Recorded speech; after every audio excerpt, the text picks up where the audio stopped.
en la ruta de los migrantes que cruzan el territorio mexicano en medio de tanta tensión que vive la población migrante, hay bálsamos de esperanza, hay bálsamos de vida. Allí están las casas migrantes que abren sus puertas para atender al migrante, para que el migrante se dé un baño, se cambie de ropa, pueda comer algo, pueda descansar para continuar su tormentoso camino. Pues en esos signos, hechos realidad de hospitalidad, están las patronas. Las patronas es un grupo de mujeres voluntarias de la comunidad La Patrona, que está en la localidad de Guadalupe, en el municipio de Amatlán de los Reyes. Esto queda en el estado de Veracruz. Ellas, mujeres todas, llevan más de 20 años alimentando y asistiendo a los migrantes que van montados en la bestia de acero en su paso por Veracruz. Una experiencia de hospitalidad, una experiencia de dignidad de estas mujeres que hoy tenemos el orgullo de presentarlas en este foro que desarrollamos en el marco de estos 60 años de Radio Progreso. Recibamos con un fuerte aplauso a Norma Romero y María Guadalupe González. Son las patronas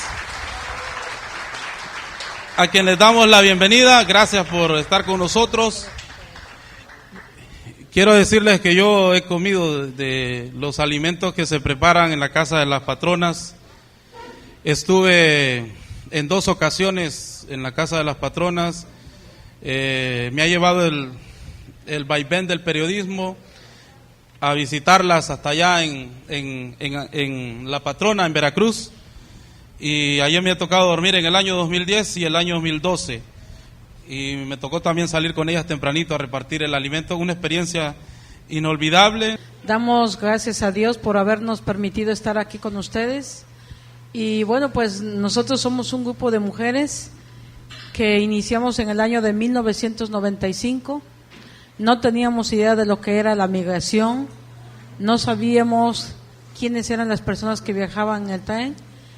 Y bueno, pues yo creo que esto que nosotros venimos a representar, siempre lo hemos dicho, es obra de Dios. Nosotros solamente volteamos la mirada hacia el tren, escuchamos ese grito de "Madre, tengo hambre", y empezamos a actuar.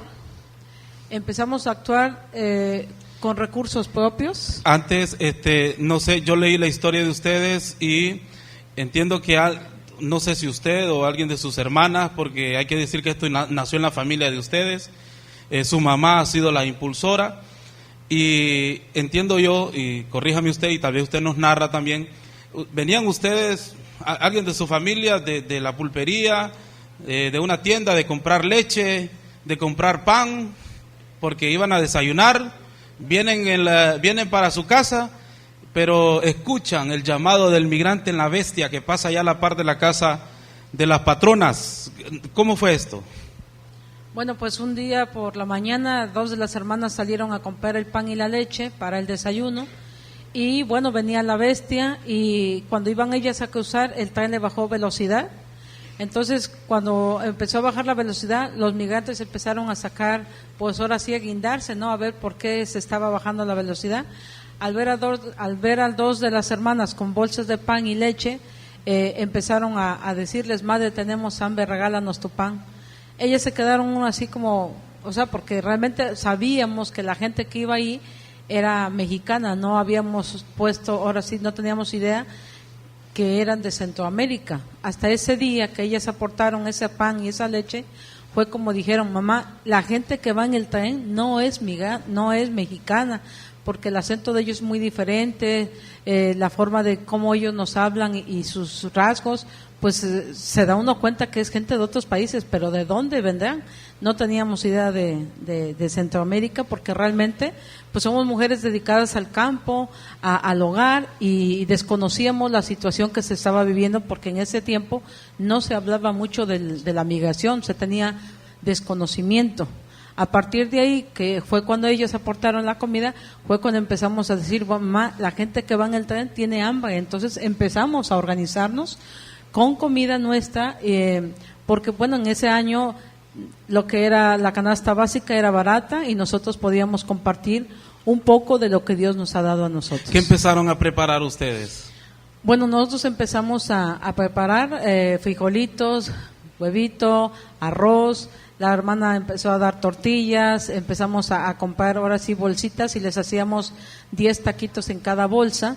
Y aparte empezamos a buscar las botellas para llenar las aguas. Botellas de estos refrescos sí, que venden. Sí. Ustedes recolectan la botella, las llenan con agua, las amarran. Las amarramos, sí. De hecho, mi papá, cuando íbamos a dar la agua, así nada más la botella, mi papá fue el que dijo, mija, es que así se les va a caer, hay que amarrarlos con un mecate. Entonces mi papá también... 2 botes amarrados. 2 botes amarrados, uno de cada lado, para que se los pudiéramos guindar y ellos pudieran agarrarlo. El bote lo agarran de y el otro bote queda guindando y eso le sirve al migrante al momento que saca su brazo. Lo agarra y ya se lo avienta para acá y ya la botella va guindada y mientras con la otra mano va agarrando bolsas de comida. Las bolsas de comida que eran arroz, frijoles, huevo. Sí, al principio era se les hacían taquitos y eso, ¿no? Tuvimos 8 años dando comida de nuestra canasta. Empezamos ahí de lo que ustedes tenían. Empezábamos a ir al campo porque nuestra zona de ahí es zona de mangos y de naranjas y de papayas. Entonces empezamos a recolectar toda la fruta. Conforme íbamos viendo que iba aumentando el número, fuimos también a los supermercados a buscar ayuda y así fue como empezamos a hacer esta labor. Y bueno, realmente los documentales en el 2007, que fue el primer documental que hicieron unos chavos del TEC de Monterrey que viajaron a Honduras para conocer bien el tema de la migración, ellos se fueron en la bestia con los migrantes y cuando pasaron por nuestra zona nos vieron dando comida. Entonces se bajaron en Córdoba y decidieron venir a investigar por qué le estábamos dando de comer.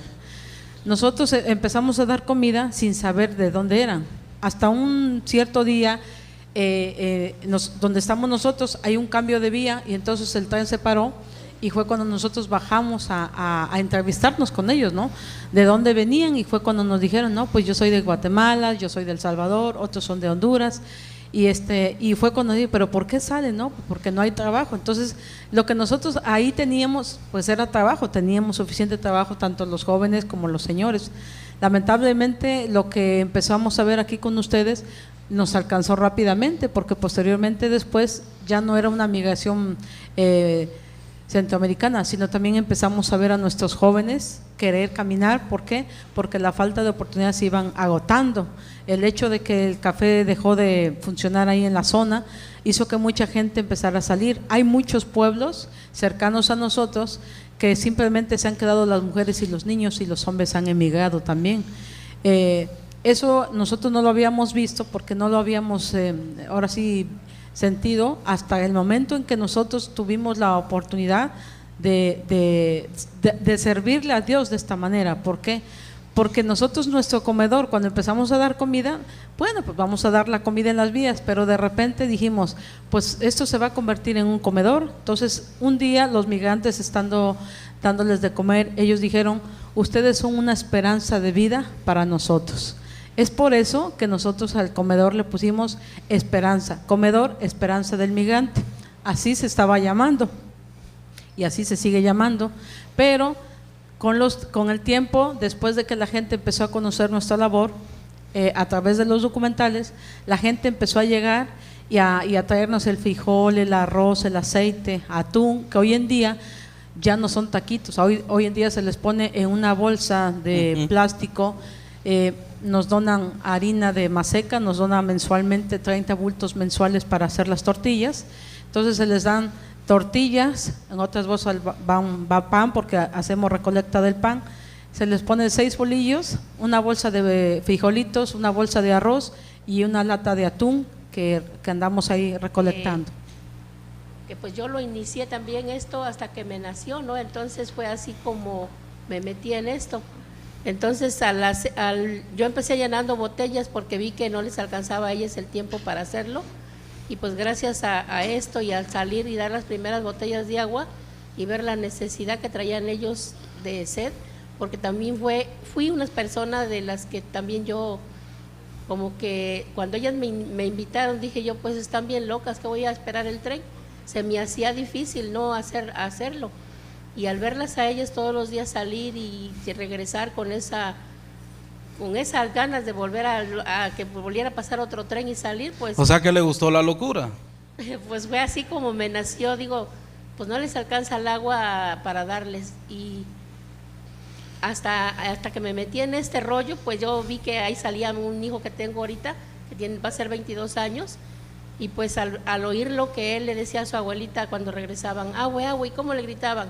A mí, agua, agua. Y decía ella, y ya no tenía yo ni agua. Entonces yo los escuché porque yo pues anteriormente era de estar acostada en la casa, tenía yo una hamaca y ahí no estaba yo acostada y viendo televisión, y pues eso fue lo que, al oír a mi hijo, fue lo que me puso a pensar, ¿no? Digo, pues no tengo arroz y frijoles para darles porque todos estaban chiquitos, pero dije yo, agua, gracias a Dios tenemos mucha, y yo creo que sí puedo iniciar con lavar botellas y pues empezar a hacer algo, ¿no? Fue así como ya se le llenaban carretillas porque ya pasaban muchísima gente en ese entonces. Entonces fue así como al llenar las botellas le dije yo a mi cuñada, cuando oigas el tren me gritas, porque yo pensé que yo no lo iba a escuchar, porque como lo pensé, no se los dije a ellas, pero dije yo, están bien locas que voy a esperarlo, sí. ¿no? Ahora ya aprendió a escuchar el tren y aprendió a escuchar el clamor de los migrantes. No, claro, entonces cuando yo salí con las botellas y se las di al primer migrante, me dijo, gracias madre, que Dios las bendiga. Entonces eso fue lo que me cambió a mí también por completo, porque sí fue un cambio muy grande, y dije yo, desde este momento yo me responsabilizo que siempre tendrán el agua, aunque pues yo no la salga a dar, porque la verdad mi marido era muy chocoso y pues a veces me decía de cosas, y digo, no, pues... Okay. Chocoso es celoso, sí. Mandón. Sí, o sea que le gustaba que cuando él llegara yo estuviera en la casa, entonces sí.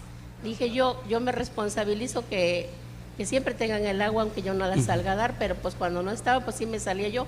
Entonces ese día cuando me gritaron, ahí viene el tren, ya lo había yo escuchado, y digo, lo que es el no hacer y el hacer, porque al hacer yo las cosas sí lo escuché. Ya vivía en alerta, pendiente del tren. Claro, entonces. Bienvenida. Buenos días. Puede tomar asiento, doña Leticia. Sí. Infinitas agradecimientos a las patronas, que nosotros también, yo también ya he comido de esta comida de las patronas.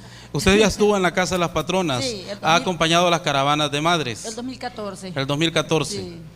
Cuéntenos, usted busca a su hija. Sí, mi hija salió el 17 de septiembre del 2004. Ella era madre soltera y madre de 3 hijos. Pues no le pude, me dijo que se iba, no le pude detenerla porque no tenía nada que ofrecerle.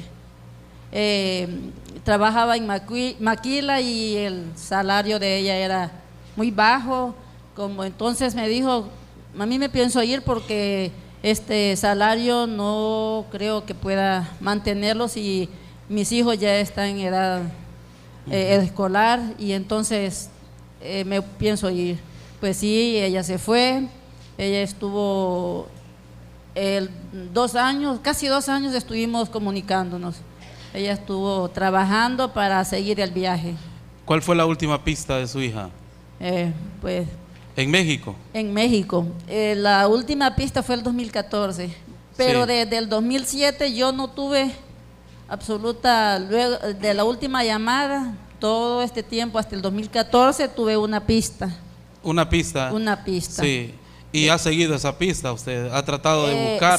Sí, siempre con las caravanas, y también tengo allá contactos con periodistas que han intentado buscarla, pero ustedes saben que México es inmenso y... 12 años sin su hija, ¿cómo se vive? Bueno, todo el tiempo, desde el 2004 no sentía, ni siquiera miraba las luces del árbol de Navidad. El Día de la Madre tampoco me daban ganas de levantarme. Y me hizo tanta falta en todo. Perdón. Bueno, deja 3 niños y los niños han sido, usted se ha tenido que hacerse cargo de los niños que ella dejó? Sí, me dejó uno de 8 años, uno de 5 años y una niña de 3 años. Nosotros exigimos a los gobiernos que hagan algo por nosotros porque en nuestro país ni siquiera nos toman en cuenta. Yo siempre en los foros donde yo he estado, siempre he pedido a la primera dama, al presidente de la República que visite los comités, si acaso ellos no saben que existe un comité, para que vean que nosotras, las abuelas, quedamos con hijos de las personas que buscan el sueño americano. Entonces, pero no, hasta los momentos esto no pero se ha escuchado. Llegar a esas instancias y que lo escuchen, es más fácil brincarse el muro de Donald Trump.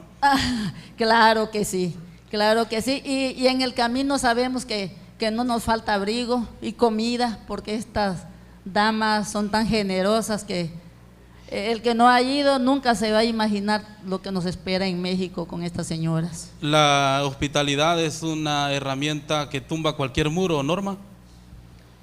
Yo creo que sí.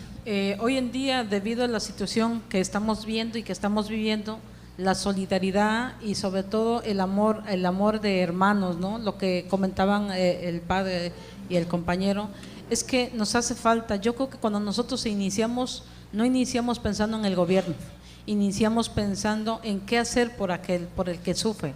Empezamos a pensar qué está pasando en los países centroamericanos, porque así como las madres centroamericanas están sufriendo por los hijos perdidos, también tenemos nuestras mexicanas que se han unido de madres buscando a esos hijos que también son miles de desaparecidos y que lamentablemente lloramos juntas porque nos hemos hermandado con las demás compañeras, y lo que duele es que haya tanta indiferencia en el tema, pero sobre todo que nuestros pastores de iglesia, para mí en lo particular, es que todo esto puede avanzar y puede crecer si los diferentes pastores, tanto católicos, no católicos, nos uniéramos para ayudarnos, para solidarizarnos y para estrechar lazos. Esto podría cambiar, porque no tenemos que esperar nada del gobierno, tenemos que empezar por nosotras mismas, por nosotros mismos, a ver toda la problemática que se está dando y que lamentablemente dijéramos, hay mucha gente que dice, es que eso no me está pasando a mí, es que eso te va a pasar a ti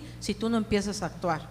Tenemos que empezar a sumarnos, tenemos que empezar a darnos la mano, y sobre todo pues nosotros iniciamos y no teníamos idea que nos iba a llevar, pues que esto nos iba a llevar a pasos agigantados, porque hoy en día pues no solamente damos de comer, hoy en día también vemos a la gente, no solo centroamericana, sino de nuestras propias comunidades, que también están viviendo ese momento de violencia, ¿sí? De violencia. Lo que hoy me comentaban, yo quiero decirles que cuando yo me dijeron a Honduras, yo le preguntaba a Karina o Carla. Carla. A Carla. ¿Por qué? Porque muchos de nuestros hermanos migrantes que llegan ahí, pues que tuviéramos cuidado, que eso, que el otro. Yo me siento en casa porque es lo mismo que vivimos allá, ¿no? Yo me siento tranquila porque yo sé que así como se habla de México, de la violencia que existe en México, pues también hay muchísima gente buena como ustedes, ¿no? Que queremos un cambio y que queremos trabajar y hacer redes de trabajo de equipo, porque yo quiero decirles que hay muchos migrantes y que yo hoy en día, le comentaba a la compañera, ahora entiendo a los muchachos, cuando llaman para acá no es tan fácil que se haya comunicación. Hoy en día quisimos hacer llamadas y simplemente no podemos. Entonces yo le decía a los muchachos cuando llegan allá y se quieren comunicar con sus familias, tomen el teléfono, llamen a su familia, digan a su mamá que están bien, en dónde están ubicados. ¿Por qué?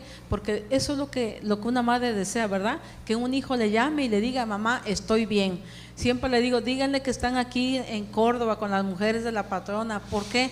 Porque a nosotros nos gusta que verle el rostro a esa persona, cómo le cambia, ¿no? Al momento de ir a la esposa, a la madre, a los hijos, verles y añorar tanto a su familia, ¿no? Siempre les decimos, no es fácil el camino, pero también hay mucha gente en todo México que está también alzando la voz en contra de la situación de violencia que se vive, en contra del migrante centroamericano, pero también de nuestros mexicanos, porque también están viviendo momentos difíciles.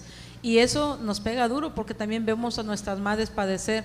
Entonces yo creo que no es cuestión pues ahora sí de dividirnos, sino más bien de unirnos, y la iglesia tiene un papel importantísimo, del cual lo hemos dicho muchas veces: si seguimos dividiéndonos no vamos a avanzar. ¿Cómo no? Si se imaginan ustedes saben de doña Emeteria, 21 años de Sí. no saber nada de su hija y la encontró, y muchas así.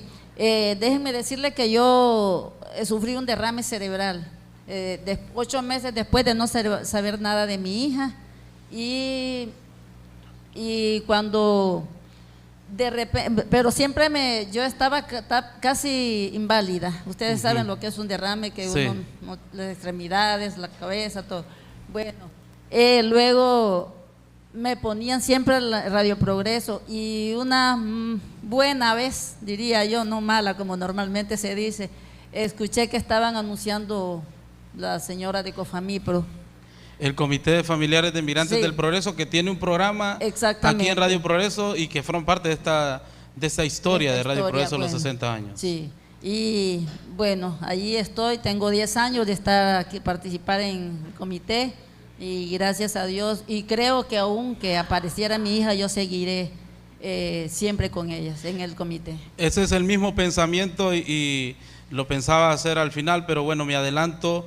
Y yo quisiera que brindáramos un aplauso. Esté en el cielo la madre de los migrantes desaparecidos, doña Emeteria Martínez, quien en el año 2010 inició la búsqueda, bueno, no inició, fue que encontró a su hija.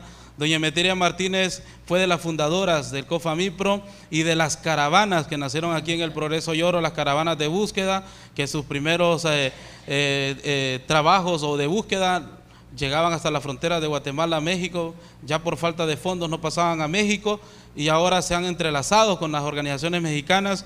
Doña Emeteria Martínez encontró a su hija 21 años después de una búsqueda que la continuó, aún encontrando a su hija 21 años allá en el sector de Lechería, en el Estado de México, muy pegado a la Ciudad de México.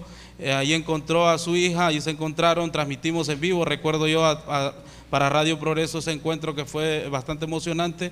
Pero doña Emeteria siguió yendo a las caravanas, porque al final me decía: sí, encontré a mi hija, pero me falta algo más para la felicidad que yo necesito. ¿Y cuál es esa?, le dije, doña Emeteria. Y me contestó: es que igual hay otras madres que están sufriendo y yo las entiendo y comprendo ese dolor. Y yo quisiera que hoy le demos un fuerte aplauso a doña Emeteria Martínez, que nos está escuchando, que está muy agradecida, doña Emeteria, con todo el trabajo. Nosotros estamos muy agradecidos con el trabajo, con las enseñanzas que doña Emeteria nos dejó. Doña Emeteria durmió muchísimas veces ahí en la casa de las patronas. Y bueno, el aplauso y el reconocimiento para la madre de los migrantes desaparecidos.